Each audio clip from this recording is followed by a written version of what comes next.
दादाजी, एक बार फिर से सोच लें। मैंने सब तय कर लिया है। अब मुझे और कुछ नहीं सोचना।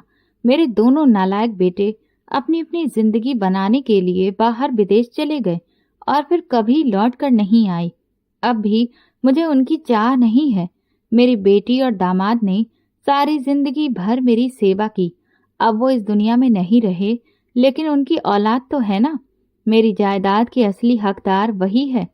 वो कठोर अंदाज में बोले। आरव सिर झुकाकर उठ खड़ा हुआ। किस्मत की बात ऐसी रही कि उनकी वसीयत बनते ही 1 हफ्ते बाद दादाजी की तबीयत बहुत बिगड़ गई। आरव को सही लगा कि उनके दोनों बेटों को खबर कर दी जाए। आना न आना उनकी मर्जी थी। उसने दादाजी को पूरा समझाया और घर ले आया। संजना पास आई। दादाजी, आप ठीक तो है ना? उसकी आंखों से आंसू बह रहे थे। दादाजी मुस्कुराए। हाँ बेटा, मैं तो हीरो हूँ। हीरो? वो अपनी बच्ची को खुश करने के लिए मुस्कुरा रहे थे, जबकि उनकी हालत वैसी नहीं रही थी। संजना ने घबराकर आरव से कहा, कृपया सच सच बताओ, दादाजी की तबीयत बहुत खराब है ना? उन्हें आराम क्यों नहीं आ रहा? आरव उसके पास बैठ गया। हाँ, अब वक्त कम है। मैं चाहता हूँ कि उनके बेटे उनसे आकर मिले।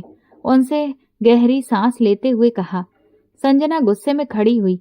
रहने दो आरव, उनसे बड़ा बेरहम इस दुनिया में कोई नहीं, लेकिन जो हक उनका है वो उनसे कोई नहीं छीन सकता। आरव ने गंभीरता से कहा, मैं उन्हें खबर दे चुका हूँ। अपने पिता से मिलने का हक कोई उनसे नहीं छीन सकता। दादाजी माने या ना माने, सच यही है कि वो आज भी अपने बेटों का इंतजार कर रहे हैं। संजना ने तुनक कर कहा, मतलब तुम अपना काम कर चुके हो? ठीक है। वो गुस्से से अंदर चली गई। आरव ने सख्त लहजे में पुकारा, संजना, बस करो। तुम दादाजी से कुछ ऐसा नहीं कहोगी जिससे उन्हें तकलीफ पहुंचे। उसकी आंखों में झांकते हुए वो बोला तो संजना की आंखें भर आईं और वो चुपचाप अंदर चली गई। आरव आसमान की ओर देखते हुए बस यही सोच रहा था कि दादाजी को कुछ ना हो। तभी दादाजी ने एक और फैसला ले लिया और तुरंत उस पर अमल भी कर दिया। खुश रहो मेरे बच्चों, कहते हुए वो बहुत खुश दिखाई दिए। उन्हें खुश देखकर आरव भी सुकून में आ गया। तभी बड़ा गेट खुला और 2 गाड़ियां अंदर आईं। आरव और दादाजी बाहर आए। संजना ने टेरेस से ये मंजर देखा तो उसका दिल जोर से धड़कने लगा। लो, ये लोग भी आ गए। वो बहुत परेशान हो गई। दोनों बेटे शेखर और महेश विदेश में रहकर बस गए थे। वहीं उनकी शादियां हुईं और वहीं सेटल हो गए। बाप को तो अब फोन पर ही हालचाल नहीं देते थे और आज अचानक पूरी फैमिली के साथ आ पहुंचे। शेखर गाड़ी से उतरा तो उसके साथ उसकी मॉडर्न बीवी रमा भी थी। उनके 2 बच्चे थे, अमन जो आरव का हमउम्र था और साक्षी जो संजना की हमउम्र थी। दूसरी ओर महेश था, जिसकी पत्नी अब इस दुनिया में नहीं रही थी। उसका एक बेटा करण और बहू प्रीति थी। उनके साथ 2 साल का पोता आकाश भी था। वो सब एक साथ अंदर दाखिल हुए। दादाजी के दोनों बेटे उनकी तरफ लपके और उनके पैरों में बैठ गए, मगर दादाजी ने कोई प्रतिक्रिया नहीं दी। 25 साल पहले वो घर छोड़कर चले गए थे और 25 सालों में उन्होंने दादाजी की नजरों में अपना मुकाम खो दिया था। हमें माफ कर दीजिए पिताजी, हमने आपसे दूरी बनाई। हम बहुत गलत थे। शेखर और महेश दोनों ही पिता से माफी मांग रहे थे। बाकी सब खड़े बस ये नजारा देख रहे थे। दादाजी ने मुंह फेर लिया और अपना हाथ सीधे आरव की तरफ बढ़ाया। आरव ने फौरन थाम लिया। प्लीज पिताजी, हमें माफ कर दीजिए। वो हाथ जोड़कर खड़े थे। दादाजी 2 कदम चले, फिर रुकते हुए उनकी तरफ लौटे और उनकी फैमिली को देखा। इतने में संजना भी सीढ़ियों से उतरती हुई वहां आ गई। दादाजी ने अपना दूसरा हाथ भी आगे बढ़ाया। जाओ, माफ किया। अपनी दोनों औलाद को पास पाकर उन्होंने सुकून से कहा और फिर मुंह फेर लिया। इसके बाद वो आरव और संजना के सहारे अपने कमरे की तरफ बढ़ गए। दादाजी को दवा देते वक्त संजना उनके पास बैठ गई थी। सबके आ जाने से वो दादाजी को लेकर और भी ज्यादा पजेसिव हो गई थी। दादाजी ने हंसते हुए कहा, अरे पगली, मैं ठीक हूँ। अगर ऐसे ही केयर करती रही तो मैं और बीमार पड़ जाऊंगा। उन्होंने उसके सिर पर प्यार से हाथ रखा। संजना ने लाड़ से उनके बाजू को थामते हुए कहा, दादाजी, आपने उन्हें माफ कर दिया, ठीक है, मगर अब उन्हें ज्यादा फ्री मत कीजिएगा। आप सिर्फ मेरे दादाजी हैं। आरव ने उस पर एक गहरी नजर डाली। संजना दादाजी से बहुत लगाव रखती थी, इतना कि शायद उनके बेटे भी ना कर पाते। आरव ने कहा, संजना, दादाजी को नींद आ रही है, उन्हें सोने दो। सच भी यही था कि दवा लेते ही उन्हें नींद आने लगती थी। ठीक है, मगर जब तक दादाजी सो नहीं जाते मैं कहीं नहीं जाऊंगी, वो जिद्दी अंदाज में बोली। आरव ने लंबी सांस भरते हुए सिर हिलाया और सारी दवाइयों को चेक किया। वो जरा सी भी लापरवाही नहीं करता था। तभी दरवाजे पर दस्तक हुई। महेश और उसकी फैमिली अंदर दाखिल हुए। पिताजी, आप सोए नहीं? सोचा आपको आपके बड़े पोते से मिलवा दूं। ये करण है, आपका बड़ा पोता, और ये उसकी बीबी प्रीति थी, और ये आपका पर पोता आकाश। 3 साल का छोटा बच्चा माँ की गोद में उनसे लिपटा हुआ था। उन्होंने दादाजी को प्रणाम किया तो दादाजी बस मुस्कुरा दिए। बहुत ख्वाहिश थी इनकी कि आपसे मिलें, इसीलिए भारत आए हैं। महेश उनके पैरों में बैठते हुए बोला। संजना ने माथे पर बल डाले उन्हें देखा और दादाजी का बाजू ऐसे थाम रखा था मानो छोड़ा तो कोई उन्हें उससे छीन लेगा। तभी दरवाजे पर फिर दस्तक हुई। शेखर अपनी बीवी और बच्चों के साथ अंदर आए। वो भी अपने बच्चों का परिचय दादाजी से करवा रहे थे। इतने में संजना बिस्तर के दूसरी तरफ बैठ गई और बोली, ओफो, ये सब चमक धमक दादाजी को भारी लग रही है। वैसे भी उनके सोने का वक्त है, प्लीज अब सब लोग बाहर जाएं।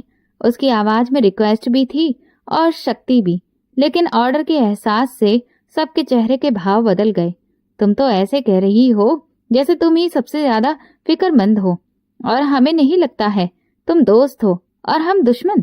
साक्षी ने मुंह टेढ़ा करते हुए कहा, क्या पता, दिलों के भेद कौन जाने। संजना ने भी पलटकर जवाब दिया, हाँ सही कहा, हो सकता है दोस्त के रूप में कोई दुश्मन छिपा बैठा हो। अमन ने अपने कान की बाली को हिलाते हुए संजना को गहरी नजर से देखते हुए कहा। दादाजी को देखते हुए आरव ने सख्ती और गंभीरता से कहा, दादाजी को आराम करने दीजिए, सुबह बात करेंगे। उसने सबको साफ साफ कह दिया। सब चुपचाप उठकर बाहर चले गए। संजना, अब तुम भी उठ जाओ। इस बार वो उससे नरमी से बोला। दादाजी सिर्फ मेरे हैं और किसी के नहीं। संजना उनके गाल पर हाथ फेरते हुए बोली, जज्बाती अंदाज में। दादाजी मुस्कुराए और मजाक में बोले, तो क्या थोड़ा सा आरव का हो जाऊं? संजना ने शरारती अंदाज में उसे देखा और बोली, बस थोड़ा सा, लेकिन ज्यादा मेरे ही रहेंगे। वो फिर दादाजी को गले लगाती हुई उठी और अपने कमरे की तरफ चली गई। आरव ने नरमी और प्यार से कहा, दादाजी आप आराम कीजिए। उन्हें बुलाकर अच्छा नहीं किया आरव, ये लोग चालाक और खुदगर्ज हैं। दादाजी दुखी होकर बोले। आरव ने धीरे से कहा, कुछ मत सोचिए, आप आराम कीजिए। यहाँ आओ बेटे, मुझे तुमसे कुछ बात करनी है। दादाजी ने पुकारा। आरव पास जाकर बैठ गया और चुपचाप सब सुनता चला गया। संजना धीरे से बोली, नहीं दादाजी, हाथ मत छोड़िए, मैं आपके बिना गिर जाऊंगी। उसकी आंखों से आंसू बह रहे थे, जबकि दादाजी हल्की मुस्कान के साथ उसका हाथ किसी और के हाथ में सौंपकर खुद अंधेरे में खो गए। संजना को लगा उसकी सांस रुक रही हो। वो हड़बड़ाकर उठ बैठी। ये सब किसी सपने का असर था। उसका पूरा जिस्म पसीने से भीगा हुआ था। सबसे पहले उसका ध्यान दादाजी पर गया और वो तुरंत जूते पहनकर उनके कमरे की तरफ दौड़ी। दरवाजा खोला तो अंदर सन्नाटा पसरा हुआ था। धीरे धीरे चलते हुए वो उनके पास आई और उनके चेहरे को देखने लगी। वक्त बीतता गया। वो शांति से दादाजी को देखे जा रही थी। जब उनके जिस्म में कोई हरकत नहीं हुई तो घबराकर झुकी और उनकी नाक के पास उंगली रखी। सांस का कोई एहसास ही नहीं हुआ। दादाजी, वो कांप गई। उसने झुककर उनके दिल की धड़कन टटोली, मगर सब थम चुका था। नहीं, ऐसा नहीं हो सकता। वो लड़खड़ाती हुई पीछे हटी और दरवाजा खोलकर सीधे आरव के कमरे में पहुंची। वो सो रहा था। संजना रोते हुए उसके पास गई और उसे हिलाने लगी। उसके आंसुओं की वजह से आवाज दब रही थी। अचानक आरव की आंख खुली। वो थोड़ी देर पहले ही सोया था। उसने धुंधली आंखों से देखा तो संजना थी। फौरन नींद गायब हो गई। वो सीधा बैठा और शर्ट पहनते हुए पूछा, क्या हुआ? क्यों रो रही हो? दादाजी, संजना सिर हिलाते हुए बोली। आरव को लगा किसी ने उसके सिर पर चोट की है। उसने बिना शर्ट के बटन लगाए दरवाजे की तरफ दौड़ लगाई। संजना भी रोते हुए पीछे गई। दादाजी को देखते ही वो खुद को संभालना मुश्किल पा रहा था। उसने तुरंत डॉक्टर को फोन किया। सुबह के 4 बज रहे थे। पूरा घर दादाजी के कमरे में इकट्ठा हो गया था। सब खामोश थे। डॉक्टर ने जांच कर कहा, he is no more, I am sorry. ये सुनते ही संजना की आंखें बंद होने लगी और वो बेहोश होकर गिरने ही वाली थी कि आरव ने फौरन उसे थाम लिया। मेरे दादाजी, संजना गहरी हिचकियों के साथ रो पड़ी। आरव उसे उसके कमरे में ले गया और बिस्तर पर लिटा दिया। सोनी, तुम यहीं रहना, संजना के पास, जब तक इसे होश नहीं आ जाता, लेकिन इसे हिलाना मत। वो नौकरानी से बोला और फौरन बाहर निकल गया। सोनी घर की नौकरानी होने के साथ साथ संजना की दोस्त भी थी। उसकी हमउम्र थी। दादाजी ही उसे गांव से लाए थे। वो प्राइवेट पढ़ाई करती थी और घर के कामकाज में भी हाथ बटाती थी। वहीं अब वो संजना के पास बैठी उसका सहारा बनी हुई थी। दादाजी की वजह से सबके दिल भारी थे। कोई यकीन नहीं कर पा रहा था कि दादाजी अब इस दुनिया में नहीं रहे। संजना का रो रो कर बुरा हाल था। वो दादाजी के बहुत करीब थी। उनके साथ गुजारे वक्त को याद करती और भी ज्यादा रो पड़ती। ऐसे में सोनी ने उसका खूब ख्याल रखा। आरव ने सारा इंतजाम संभाल रखा था। दादाजी को गुजरे हुए आज 1 हफ्ता हो गया था। लोग अब भी अफसोस जताने आ रहे थे। महेश ने माथे पर बल डालते हुए कहा, जहां तक मुझे याद है बबीता की तो बस एक ही औलाद थी। यहाँ तो ये 2 हैं, आरव और संजना। ये संजना कौन है? मुझे तो कुछ समझ में ही नहीं आ रहा। शेखर ने मुंह बनाते हुए कहा। महेश ने गंभीर लहजे में पूछा, वैसे क्या ख्याल है? पिताजी ने वसीयत बनाई होगी। लगता तो यही है कि बनाई होगी। शेखर ने भी हामी भरते हुए कहा।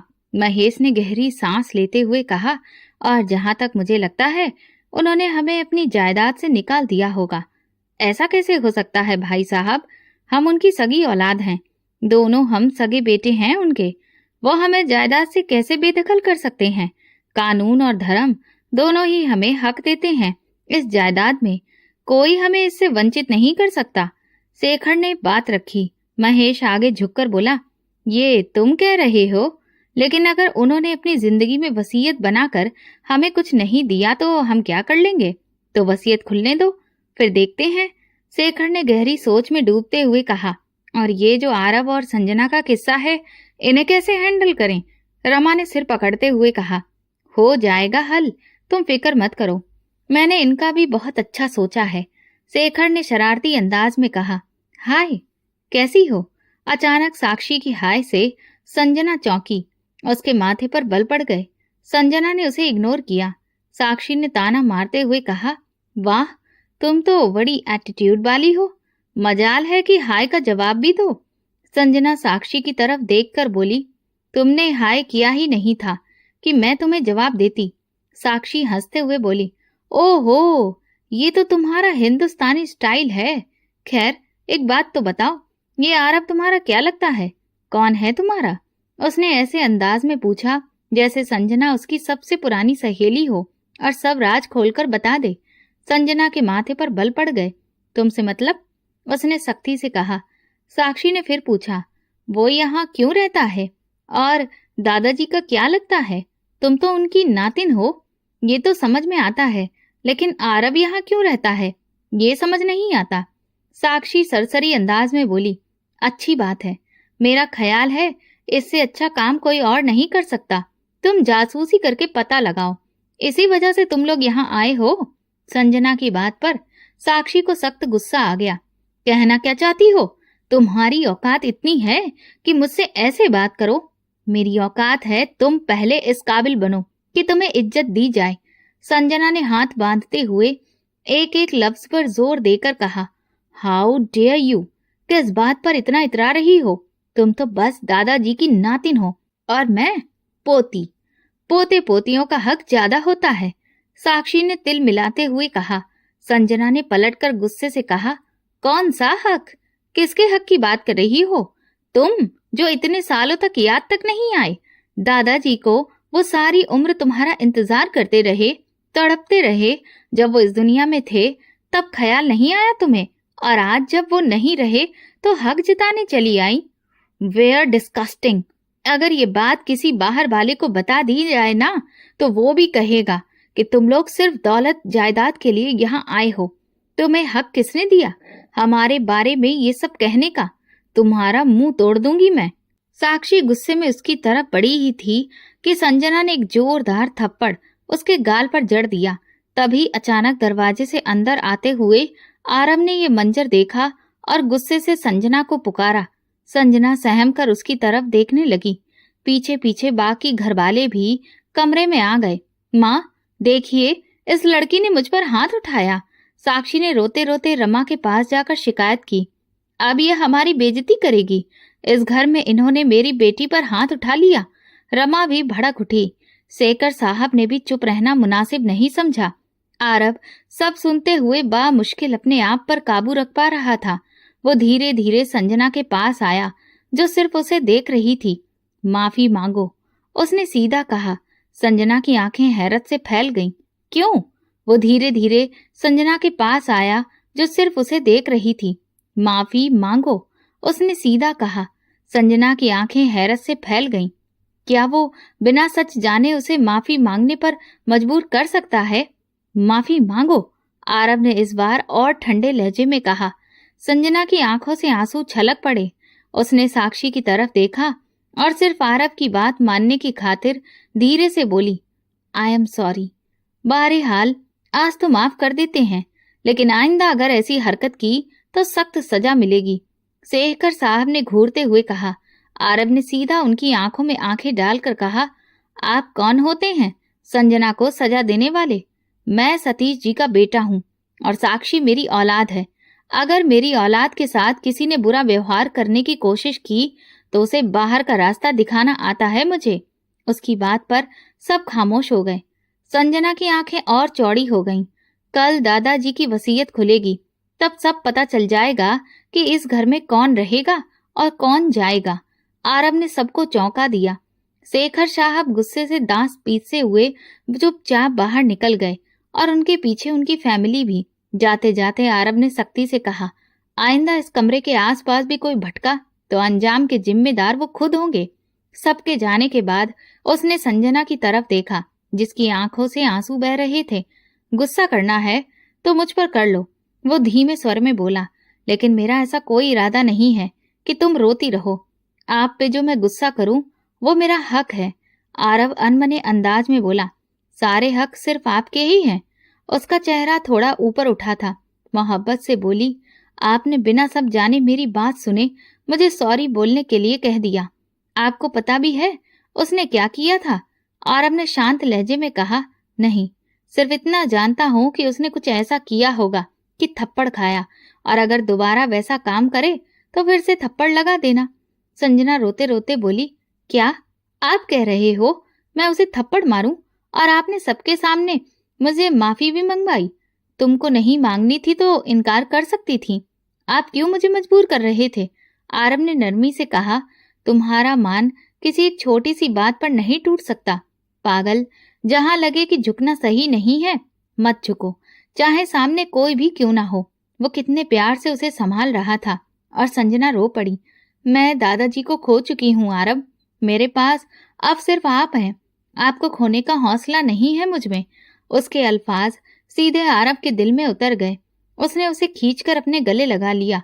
कोई नहीं अलग कर सकता हमें अब, एक दूसरे से हमें कोई जुदा नहीं कर सकता। फिक्र मत करो। आरव जानता था कि वसीयत खुलने के बाद शेखर जी और महेश जी अपनी चाल चलेंगे, इसीलिए उसने वकील से बात करके वसीयत को रोक दिया था। वकील शहर से बाहर चला गया, जिसकी वजह से वसीयत नहीं खुल सकी। यही बात सबको बेचैन कर रही थी और यही उन्हें पागल बना रही थी। उन दिनों आरव बिजनेस में ज्यादा ध्यान दे रहा था, जिसकी वजह से वो देर रात घर आता और संजना से मुलाकात कम होती। संजना उसे बहुत मिस करती थी, मगर उसे बताकर परेशान नहीं करना चाहती थी। एक दिन संजना के कमरे की तरफ जाने की साजिश रची गई। किसी ने साफ कहा था, अगर कोई उस कमरे की तरफ गया तो बहुत बुरा होगा, लेकिन योजना बन चुकी थी। तुम हो ना मेरे साथ, फिर मैं क्यों डरूं? मैं अंदर जाकर उसका काम तमाम कर दूंगी। तुम बाहर मेरा इंतजार करना, बस इतना करना है। साक्षी ने अमन को कहा। अमन ने सिर हिलाया और दोनों संजना के कमरे की तरफ बढ़े। साक्षी ने इर्द गिर्द देखा और अमन को बाहर रुकने का इशारा करके खुद अंदर चली गई। संजना उस वक्त गहरी नींद में थी। साक्षी ने धीरे धीरे उसके पास आकर तकिया उठाया और उस पर वार किया। संजना की सांस रुकने लगी। वो हाथ पांव मारने लगी। उसे समझ नहीं आ रहा था क्या हो रहा है। घबराहट में पास रखा एसी का रिमोट उसने जोर से साक्षी के सर पर दे मारा। रिमोट लगते ही साक्षी लड़खड़ा गई और तकिया फेंक कर बाहर भाग गई। संजना हाँफते हुए उठ बैठी। उसको सांस लेने में दिक्कत आ रही थी। आवाज हलक में अटक गई थी। पूरी ताकत लगाकर वो चिल्लाई, रोने लगी। उसके हाथ कांप रहे थे। तभी बाहर से घर में दाखिल होते ही आरव ने उसकी चीख सुनी और भागकर उसके कमरे की तरफ दौड़ा। दरवाजे से पहले ही अमन और साक्षी भागकर छुप गए। आरव कमरे में घुसा तो संजना गले से लगकर फूट फूट कर रोने लगी। संजना, क्या हुआ? क्यों रो रही हो? बताओ मुझे, उसने परेशान होकर उसका चेहरा थामते हुए कहा। संजना बोलना चाहती थी मगर आवाज निकल ही नहीं रही थी। आरव ने उसे बिस्तर पर बिठाया, पानी का गिलास उसको दिया और नरमी से कहा, जस्ट रिलैक्स, कुछ नहीं हुआ है, मैं हूं यहाँ। उसे रिलैक्स करता हुआ जैसे ही वो उठने लगा तो संजना फिर से उसके गले से लग गई। उसका बार बार यूं करीब आना आरव के दिल के तार छेड़ रहा था। आज से पहले वो कब ऐसे उसके गले से लगकर रोई थी। जितना अब वो उसके साथ जुड़ाव महसूस कर रही थी उतना कभी नहीं। आरव ने नरमी से कहा, संजना डरो मत, मैं हूं ना, कोई नहीं है यहाँ। संजना हाँफते हुए बोली, नहीं आरव, वो तकिया मेरे मुंह पर, मेरी सांस बंद। उसकी अधूरी बात सुनकर आरव चौंक पड़ा। मतलब किसी ने उस पर हमला किया था। इस बार उसने और कसकर उसे गले से लगाया। उसे खोने का ख्याल ही जानलेवा था। कुछ नहीं होगा, फिक्र मत करो, मैं आ गया हूँ, कुछ नहीं होने दूंगा। संजना फूट कर बोली, मुझे अकेला मत छोड़ो आरव, वो मार डालेंगे। उसकी ये बात आरव के दिल को चीर गई। वो उसे अकेला छोड़ने की कल्पना भी नहीं कर सकता था। उसने तुरंत उसे थामा और अपने कमरे में बिस्तर पर लिटा दिया। संजना ने होश में आते ही पूछा, आप मुझे यहाँ क्यों लाए? आरव ने उसका माथा सहलाते हुए कहा, तुम्हारे कमरे में जो हुआ उसी वजह से तुम्हें यहाँ लाया हूँ, अब आराम करो। संजना का दिल तेजी से धड़कने लगा। वो घबराकर उठी तो आरव ने उसके दोनों हाथ पकड़कर फिर से तकिए पर लेटा दिया। सो जाओ, यहाँ अब तुम सुरक्षित हो, मेरे पास हो, अब कोई नहीं आएगा। उसके लहजे में ऐसा सुकून था कि संजना ने डरते डरते सिर हिला दिया और आंखें बंद कर ली। आरव ने पीछे हटकर अपनी नाइट ड्रेस बदली और कुर्सी पर बैठ गया। उसे खुद पर यकीन नहीं हो रहा था कि अभी अभी किसी ने संजना को मारने की कोशिश की थी। अगर वो वक्त पर ना आता तो, सोचते ही उसका खून खौल उठा। तो उसकी नजर संजना पर पड़ी। वो मासूमियत से उसे देख रही थी। क्या हुआ, अब भी डर लग रहा है? उसने नरमी से पूछा। संजना उसके बाजू को थामकर धीरे से बोली, यहाँ बैठ जाइए मेरे पास। आरव उसके पास बैठ गया। उसे अपने बाजू पर लिटा लिया और बालों में उंगलियां फेरने लगा। जल्दी ही संजना गहरी नींद में चली गई। वो झुककर उसके माथे पर तकिया रखकर ठहर गया। उसकी मासूमियत देखकर उसका दिल पिघल गया। संजना का चेहरा अब भी लाल था, जैसे सांस लेने में तकलीफ हुई हो। उसने धीरे से उसके माथे पर हाथ फेरा तो संजना सिहर उठी। आरव फौरन पीछे हट गया। उसे अच्छे से कंबल में ढक दिया और दरवाजा लॉक करके शावर लेने चला गया। पानी की बूंदें गिरती रहीं, लेकिन उसके दिमाग में दादाजी की बातें घूम रही थीं। आरव, जिस दिन तुम्हें लगे कि तुम्हारी संजना मुश्किल में है, उस दिन बिना देर किए उसका साथ देना, उससे तुम शादी कर लेना और वक्त आने पर सबको उनकी औकात याद दिलाना। सावर खत्म करके वो लूज ट्राउजर और शर्ट पहनकर बाहर निकला। संजना चैन से उसके बिस्तर पर सो रही थी। उसे तो यकीन था कि आरव उसका ख्याल अपनी जान से ज्यादा रखेगा। शीशे के सामने खड़े होकर वो गीले बाल तौलिए से सुखा ही रहा था कि अचानक संजना की बात याद आई। वो तकिया मेरे मुंह पर। उसका दिल जोर से धड़कने लगा। उसने तुरंत दरवाजा खोला और बाहर निकला। उसकी नजरें चारों तरफ घूमी, फिर वो तेजी से संजना के कमरे की तरफ गया। दरवाजा खोला तो देखा कि बिस्तर बिखरा हुआ था और वो 2 तकिए नीचे गिरे हुए थे। आरव ने गहरी सांस ली। उसे यकीन हो गया कि उस तकिए पर उस शख्स के हाथों के निशान अभी भी बाकी होंगे जिसने संजना को मारने की कोशिश की थी। और चाहे मुजरिम कितना भी चालाक क्यों ना हो, वो अपने पीछे कोई ना कोई सुराग जरूर छोड़ देता है। आरव ने उस कमरे को हाथ भी नहीं लगाया था। वो जानता था अगर मुजरिम ज्यादा होशियार निकला तो इस सबूत को मिटाने की भी कोशिश करेगा। इस बार आरव का दिमाग तेजी से काम कर रहा था।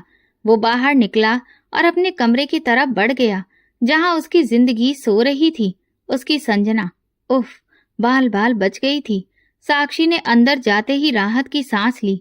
अमन ने गुस्से से उसे घूरा। तुमने बहुत कच्चा काम किया है, अपने लिए मुसीबत मोल ले ली। कुछ भी करने से पहले जरा राय ले ली होती। साक्षी तुनक कर बोली, किससे राय लेती? जब मुझे उस दिन उसने सबके सामने थप्पड़ मारा था तब किसी ने मेरा साथ नहीं दिया। अगर तुम लोगों ने बदला लिया होता तो मुझे ये सब करने की जरूरत ही ना पड़ती। अमन ने तंज कसते हुए कहा, तो ले लिया ना बदला, मार ही डाला उसे। साक्षी गर्व से बोली, मरी तो नहीं लेकिन मरने के करीब पहुंचा दी है। सुबह देखना कैसे वो आरव से अपनी मौत के डर में कुछ भी नहीं कह पाएगी। अमन अपना माथा पकड़कर रह गया। उसे अंदाजा था कि संजना की तरफ से हमला छुपाना आसान नहीं होगा। वो तकिया जिस पर उसकी सांसें रुकी थीं, वही तो सबसे बड़ा सबूत है। उसकी बात सुनकर साक्षी का चेहरा पीला पड़ गया। ये तो मैंने सोचा ही नहीं था। आरव संजना के लिए कुछ भी कर सकता है। अब क्या होगा? वो सर पकड़कर बैठ गई। तभी अमन उठ खड़ा हुआ। चिंता मत करो, मैं अभी जाकर वो तकिया ले आता हूँ। थोड़ी देर में वो दरवाजा लॉक करके वापस आया और हंसते हुए तकिया उसकी ओर उछाल दिया। लो, ये लाया सबूत।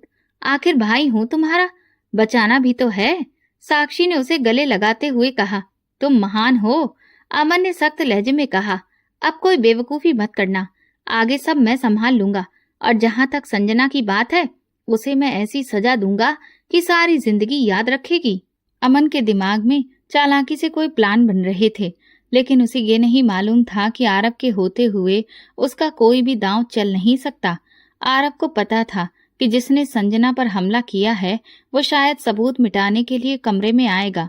इसीलिए आरव अपने कमरे की खिड़की पर खड़ा था और जैसे ही उसने किसी की आहट सुनी वो छुपकर देखने लगा और उसने देखा कि अमन कमरे में गया है। उसने तुरंत ही अपने मोबाइल की रिकॉर्डिंग स्टार्ट कर दी और अमन को उस कमरे से तकिया ले जाते हुए रिकॉर्ड कर लिया। आरव मन ही मन सोचने लगा कि अगर उसके और संजना के खिलाफ कोई षड्यंत्र रचा गया तो वो सबूत संजना पर हुए हमले का खुलासा करेगा। अगले दिन शर्मा हाउस में एडवोकेट कुमार मौजूद थे। दादाजी की वसीयत के साथ उन्हें आरव ने ही बुलाया था। सारे लोग हॉल में जमा थे। कुमार ने कागज खोला और पढ़ना शुरू किया। सब खामोश थे, सबके कान बस उसी पर टिके थे। उन्होंने पढ़ा, मैं सतीश पूरे होशो हवास में ये कहता हूँ कि मेरी सारी जायदाद सिर्फ और सिर्फ मेरी बेटी की औलाद के नाम होगी। मेरी जायदाद और कारोबार पर सिर्फ मेरी बेटी की संतान का हक है। मेरे दूसरे बेटों या उनकी औलाद का इस जायदाद में से फूटी कौड़ी भी नहीं मिलेगी। ये सुनते ही महेश और शेखर के पैरों तले जमीन खिसक गई। अगर भविष्य में कोई भी मेरी बेटी की औलाद पर या मेरी जायदाद पर दावा करेगा तो आरव को पूरा हक होगा कि वो उनके खिलाफ कानूनी कार्रवाई करें। शेखर खड़े होकर चिल्लाए, ये क्या बकवास है? आरव ने शांत लहजे में कहा, जरा सब्र कीजिए, पूरी वसीयत सुन लीजिए, उसके बाद अपना गुस्सा जाहिर कीजिएगा। उनकी पत्नी ने उन्हें पकड़कर फिर से बिठा दिया। कुमार ने आगे बढ़ा, मेरी वसीयत के बाद अगर मेरे घर या जायदाद में किसी बंटवारे की कोशिश हुई तो इस सूरत में सारी जायदाद ट्रस्ट को जाएगी और किसी को कुछ नहीं मिलेगा। थैंक यू एडवोकेट साहब, जितना आपने सुनाया उतना ही काफी है। अगर जिंदगी रही तो दोबारा मुलाकात होगी, आपको फिर बुलाऊंगा। आरव ने कहा। वकील जी ने सिर झुका दिया, जी क्यों नहीं, जब चाहे हुक्म कीजिए, मैं हाजिर हूँ। फिर आरव ने सबको ठंडी मुस्कान के साथ कहा, अब आप सब अपना सामान खुद बांध लीजिए और यहाँ से निकल जाइए, या फिर मुझे ही सबको बाहर करवाना पड़ेगा? अमन गुस्से से खड़ा हुआ। तुम होते कौन हो हमें यहाँ से निकालने वाले? तुम्हारे दादाजी से कोई खून का रिश्ता नहीं है, सिर्फ एक नौकर हो, संजना का बॉडीगार्ड, और कुछ नहीं। हम इस घर के असली वारिस हैं, हमें तो कोई भी यहाँ से नहीं निकाल सकता। आरव ने उसी की बात पकड़ी और कहा, सही कह रहे हो तुम, मैं संजना का बॉडीगार्ड हूँ, लेकिन तुम भूल रहे हो कि रात भर संजना मेरे कमरे में रही है और मेरे पास कुछ सबूत भी हैं। कैसे तकिया गायब किया गया और ना जाने कब से दादाजी को धोखा दिया जा रहा है। अमन बुरी तरह भड़क गया और चिल्लाते हुए बोला, अगर तुमने जुबान खोली तो गुद्दी से खींच लूंगा। आरव शांत मगर सख्त लहजे में बोला, सिर्फ एक तकिया गायब कर देने से जुर्म छुप नहीं जाता। सच सामने लाने के और भी कई तरीके हैं। मुझे मजबूर मत करो कि मैं कोई ऐसा कदम उठाऊं जिसके बाद तुम लोग यहाँ से सीधे जेल जाऊं। उसकी बात सुनकर सबके चेहरे उतर गए। तभी संजना वहां आ गई। महेश ने तुरंत अपना रुख बदला और उसके पास आकर बोले, संजना मेरी प्यारी भांजी, मैं तुम्हारा मामा हूँ, तुम्हारी मम्मी का भाई। बेटा, खून के रिश्ते कभी झुटलाए नहीं जाते, अपने रिश्ते को पहचानो। संजना ने मासूम चेहरा बनाते हुए कहा, मामा लेकिन मेरी माँ का तो कोई भाई ही नहीं था। ये सुनकर सबके चेहरों पर बेचैनी छा गई। महेश बोले, मतलब तुम पिताजी की नातिन हो ना, तो हम तुम्हारे मामा हुए। संजना ने शांति से कहा, लेकिन मैंने कब कहा कि मैं दादाजी की नातिन हूँ? उसकी ये बात सुनकर सब पर मानो बिजली गिर गई। महेश और बाकी सबके चेहरे पर सन्नाटा छा गया।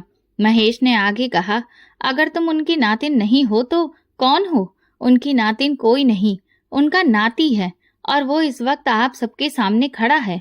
आरव सबकी नजरें आरव की तरफ उठ गईं। आरव गर्व से सीधा खड़ा था। वो दादाजी की इकलौती बेटी बबीता जी का बेटा था और दादाजी ने अपनी सारी जायदाद उसी के नाम की थी।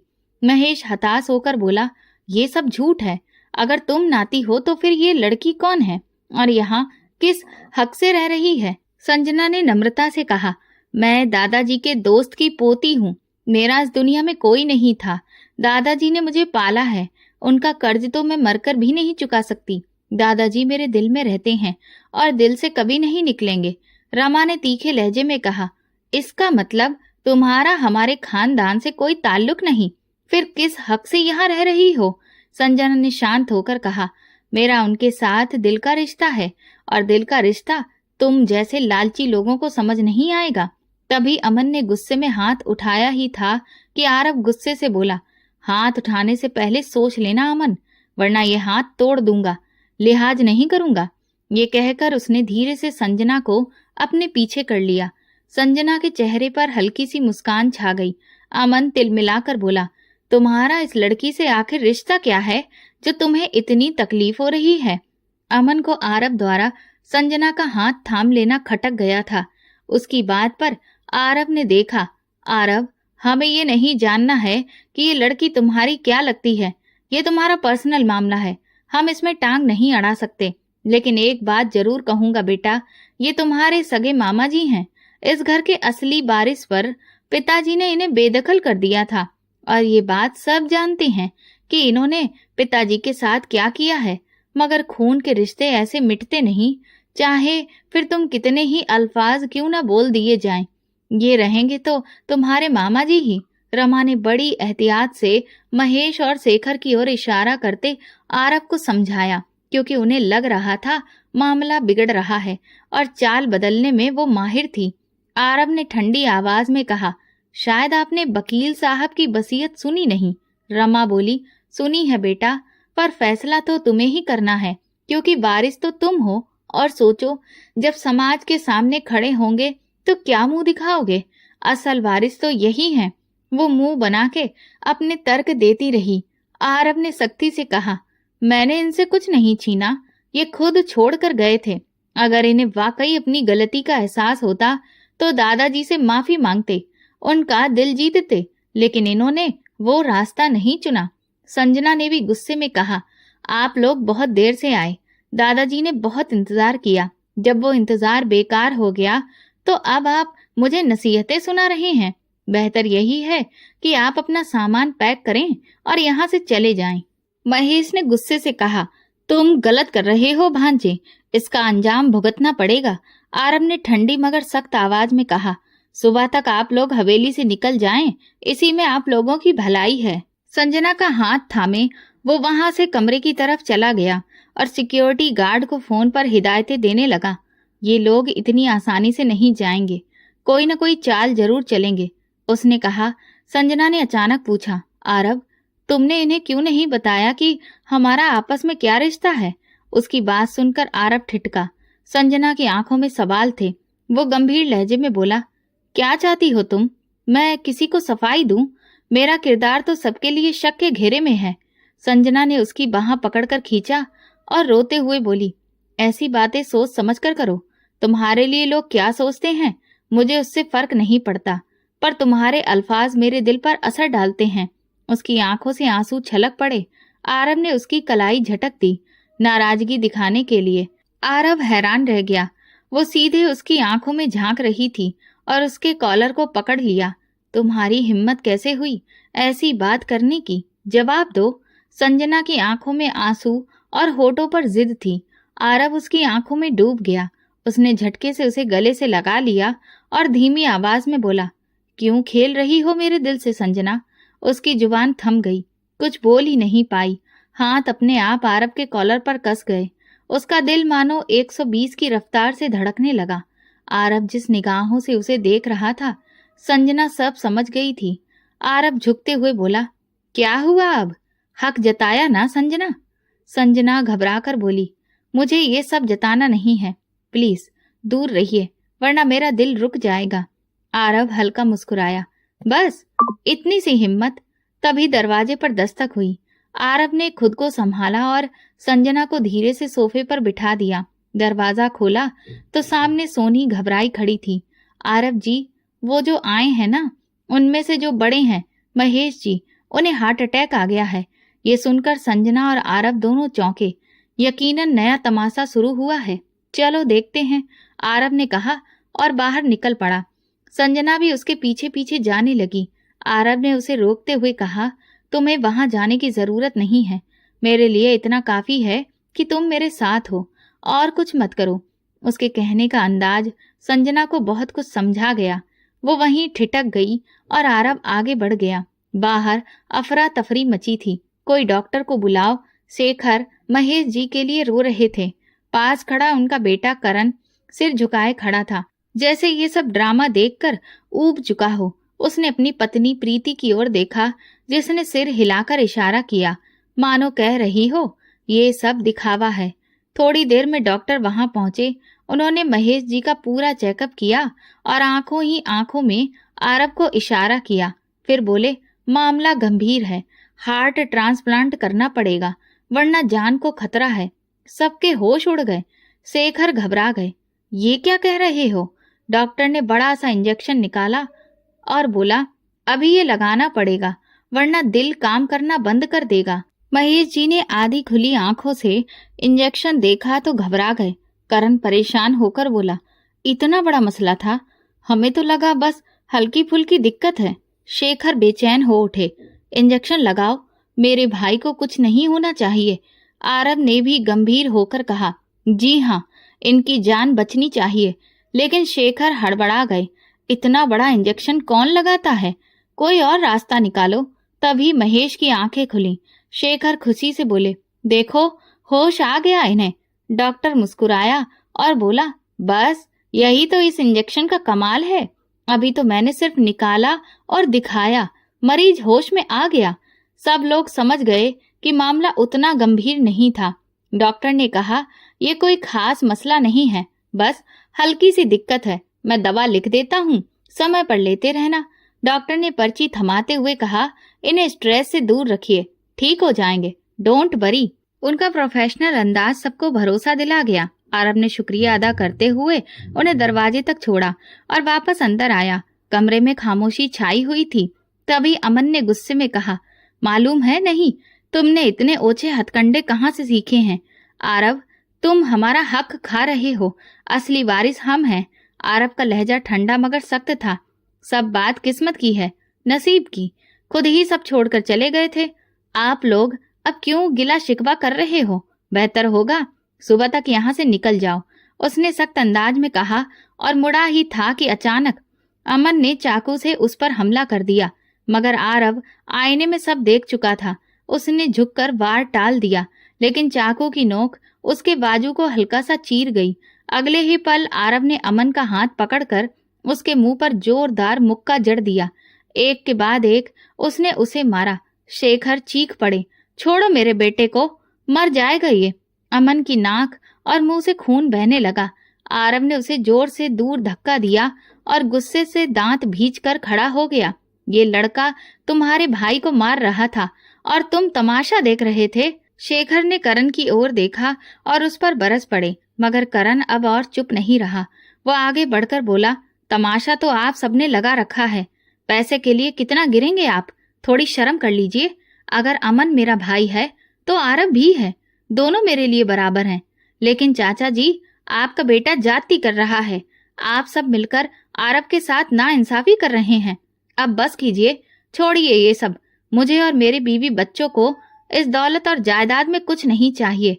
जब वक्त था तब कोई फर्ज नहीं निभाया, तो अब हक की बात करने वाले हम कौन हैं? मुझे माफ कर दीजिए बाबा। करण अपने पिता महेश के सामने हाथ जोड़कर बोला, सुबह पहली फ्लाइट से मैं बीवी बच्चों को लेकर यहाँ से चला जाऊंगा। आप आना चाहें तो चलिए, वरना आपकी मर्जी। उसने फिर आरव की तरफ देखा और बोला, अपना जख्म ठीक से बैंडेज कर लो, खून बहुत बह चुका है। पहली बार आरव को किसी ने सच्ची हमदर्दी दिखाई थी। उसने गहरी सांस ली और सबकी तरफ देखते हुए कहा, यह आखिरी वार्निंग है। अब अगर कोई चाल चली तो वापस जाने का मौका भी नहीं मिलेगा, सीधा जेल भेज दूंगा। वो सख्त लहजे में सबको चेतावनी देते अपने कमरे में चला गया।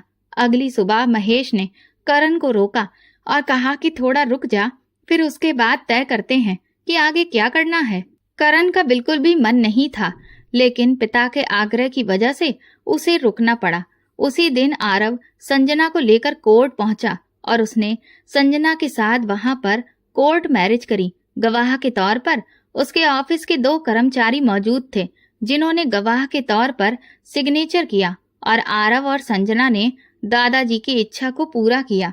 दादाजी ने आरव से कहा था कि वो संजना से उसकी शादी नहीं कर पाए, लेकिन उनकी इच्छा है कि वो जल्द से जल्द संजना से शादी कर ले। और आरव भी संजना को पसंद करने लगा था और संजना भी आरव को बहुत पसंद करती थी। और अब उन दोनों का एक दूसरे के अलावा कोई सहारा भी नहीं था। शादी के बाद आरव संजना को लेकर घर आ गया। उस दिन माहौल वहां थोड़ा शांत रहा, किसी ने कुछ भी कहा सुना नहीं। आरव कुछ देर के लिए ऑफिस चला गया और जब वहां से लौट कर आया तो वो अपने कमरे में पहुंचा। वहां उसकी जिंदगी, उसकी संजना उसका इंतजार कर रही थी। वो दुल्हन के लिबास में सजी अप्सरा सी खूबसूरत लग रही थी। हल्का मेकअप और गहनों से सजी जब आईने में खुद को देखती तो खुद ही शर्मा जाती। सिर पर दुपट्टा रखने ही वाली थी कि आरव कमरे में दाखिल हुआ। ड्रेसिंग रूम में खड़ी संजना का दिल तेज धड़क उठा। उसकी आंखें बरबस बंद हो गईं। आरव एक तरफ बेड पर बैठकर अपना जख्मी बाजू दबाए फर्स्ट एड बॉक्स निकाल रहा था। वो नहीं चाहता था कि संजना जख्म देख ले, वरना बहुत दुखी हो जाएगी। वो मरहम लगाने ही वाला था कि संजना ने हिम्मत जुटाकर अपनी पलकों को उठाया और सामने देखा। संजना ने पास रखे रिमोट से सारी लाइट्स बंद कर दी। वो वही घबरा कर खड़ी हो गई। आरव उसकी आवाज भर्रा गई। उसे डर लग रहा था। वो बोल क्यों नहीं रहा था? कहीं कोई और तो कमरे में दाखिल नहीं हो गया? ये ख्याल आते ही संजना के रोंगटे खड़े हो गए। वो जल्दी से ड्रेसिंग रूम की तरफ मुड़ी ही थी कि अगले ही पल आरव ने उसे गले से लगा लिया। इतना डरा दिया आपने? हंसते हुए बोली। आरव बोला, मेरे होते हुए तुम क्यों डरती हो? पहले तो मुझे लगा सचमुच कोई कमरे में आ गया है। आप भी। संजना ने अपना डर बताया। सुनो, इस कमरे का लॉक सिर्फ मेरे फिंगरप्रिंट से खुलता है, मतलब मेरे अलावा कोई नहीं खोल सकता। मतलब मैं भी नहीं, संजना ने कहा। तुम्हारे भी फिंगरप्रिंट डाल दूंगा जान, उसने लाड़ से जवाब दिया। रात गुजरती रही और दोनों एक दूसरे के संग सब कुछ भूल गए। सुबह का सूरज हवेली में नई सुबह लेकर आया। सबने अपना सामान पैक कर लिया था और अब जाने को तैयार खड़े थे। उधर संजना ने सुबह होते ही आरव का जख्म देखा तो रो रो कर बुरा हाल कर दिया। खुद उसे बैंडेज किया मगर नाराजगी खत्म नहीं हो रही थी। आरव ने प्यार से कहा, यार संजना, इतनी सी चोट है, दर्द मुझे नहीं हुआ, इतना तुम्हारे रोने से हो रहा है। संजना सुबकते हुए बोली, आपको मुझे बताना चाहिए था। रात को कितनी बार मैंने आपका बाजू पकड़ा लेकिन आपने एक बार भी नहीं रोका। आरव ने शरारत से मुस्कुराते हुए कहा, यार उन लम्हों में किसी को होश रहता है क्या? उसका अंदाजा संजना को शर्मा गया। आरव ने लाड से कहा, तुम्हारे आंसुओं की वजह से मैं रात भर बेचैन रहा। अब और मत रो, आइंदा मुझसे कुछ नहीं छुपाओगे? नहीं छुपाऊंगा, तुम मेरी जान हो संजना। ये जख्म मुझे कल नहीं बल्कि परसों लगा था और परसों रात को मैं कमरे में आकर इसकी अच्छे से मरहम पट्टी कर ली थी और अब इसमें आराम है, इसीलिए बहुत ज्यादा परेशान होने की कोई भी बात नहीं है। प्लीज ऐसे मत रो, मुझे तकलीफ होती है। उसने उसके आंसू पोंछते हुए मोहब्बत से कहा। संजना के चेहरे पर मुस्कान छा गई और वो मीठी निगाहों से उसे देखने लगी। अब उसकी मोहब्बत में पहले से ज्यादा शिद्दत आ चुकी थी। सचमुच वो मोहब्बत जिसमें सच्चाई शामिल हो अनमोल हो जाती है। बाहर से आवाज आई, हमने फैसला किया है कि हम सब वापस जा रहे हैं, जैसे पिताजी ने चाहा था कि हम यहाँ ना आएं। शेखर धीमे लहजे में बोले, जबकि उनका बेटा अमन और साक्षी बुरे से मुंह बनाए खड़े थे। आरव और संजना ने एक दूसरे का चेहरा देखा। चलो बेटा, जो हुआ कहा सुना माफ कर देना। महेश ने आरव के कंधे पर हाथ रखा तो वो चुप ही रहा। सब जाने लगे तो आरव ने उन्हें पुकारा, आप सबको अपनी गलती का एहसास हो गया? हमारे लिए यही बहुत है। आप चाहें तो यहीं रह लें या वापस जाएं, आपकी मर्जी। लेकिन ये लीजिए। आरव ने कुछ कागजात उनकी तरफ बढ़ाए। ये क्या है? महेश हैरत में पड़ गया। दादाजी ने आप दोनों के नाम आपकी हिस्सेदारी की जमीन कर दी थी। वो आखिरी बार जब वसीयत बना रहे थे तो इरादा नहीं था, लेकिन मेरा ज़मीर नहीं माना, इसीलिए उन्होंने आपका हिस्सा आपको और आपके भाई को सौंप दिया है। ये उसी के कागज हैं। आरव की बात पर महेश और शेखर की आंखें भर आईं और सर शर्म से झुक गया। आज उन्हें अपनी गलतियों का गहरा एहसास हो रहा था। संजना टेरेस पर खड़ी आरव का बाजू थामे बोली, you are so impressive man. एक और इम्प्रेसिव बात बताऊं? वो उसकी तरफ मुड़ा। संजना की निगाहों में सवाल था। आज रात हमारा रिसेप्शन होगा शहर के सबसे बड़े मैरिज हॉल में। मुझे आज तुम्हें अपने लिए दुल्हन बनते देखना है। आरव ने मुस्कुराते हुए कहा, कल तो बनी थी ना? संजना ने शर्माकर कहा, वो तो कल था ना, और आज? ओफो, आरव ने शरारती अंदाज में कहा। बस करें आरव, आप इतने रोमांटिक होंगे ये तो मुझे बिल्कुल भी नहीं पता था। संजना शर्मा कर उसका मुंह छुपा गई। आरव का कहकहा फूट पड़ा और उसे गले से लगा लिया। बाकी महेश और शेखर अपने परिवार के साथ वहां से चले गए। दोस्तों, कई बार रिश्तों में हद से ज्यादा स्वार्थ और चालाकी रिश्तों में दूरियां ला देती हैं, जबकि प्यार, मोहब्बत और केयर और डेडिकेशन रिश्ते को मजबूत बनाते हैं। तो दोस्तों, अगर आपको ये कहानी पसंद आई हो तो कमेंट करके जरूर बताएं। Thank you.